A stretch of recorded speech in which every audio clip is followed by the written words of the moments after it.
Salut tout le monde. Alors moi je m'appelle Si. Je suis développeur full stack. Aujourd'hui j'ai un tuto sur Power Apps et Power Automate. Et l'objectif de ce tuto, c'est de voir ensemble une des manières possibles d'implémenter une relation many to many et aussi one to many avec des listes SharePoint. Et nous verrons aussi ensemble une manière possible euh, d'enregistrer, de joindre un fichier et l'enregistrer dans une liste SharePoint. Et donc là, je vais vous présenter le schéma relationnel. C'est relativement simple. On aura juste 4 listes. Et la liste utilisateur, la liste des rôles. Et là, ça sera plutôt une bibliothèque. Voilà, bon, si vous voulez, la liste des documents. Et là, ça sera la liste pour représenter et pour faire la relation entre un utilisateur et ses rôles.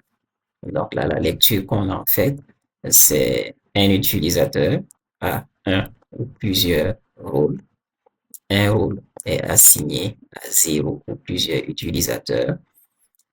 Un document est assez pas assigné, mais appartient par contre à un et un seul utilisateur.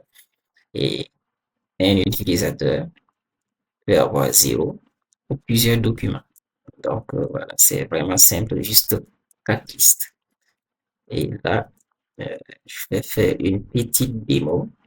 Si tout se passe bien, on a inscription, connexion. Là, j'ai un utilisateur admin que j'avais enregistré avec le rôle admin. Là, vous voyez, il est affiché avec la liste des utilisateurs avec leur rôle. Par contre, si je prends voilà, cet utilisateur, lui, OK, il a une pièce jointe dans son compte. Là, il peut supprimer pièce, supprimer avec succès. Et on va essayer de joindre, enregistrer, fichier enregistré avec succès. Donc, voilà, vraiment, c'est relativement simple et c'est ça l'objectif de ce tuto.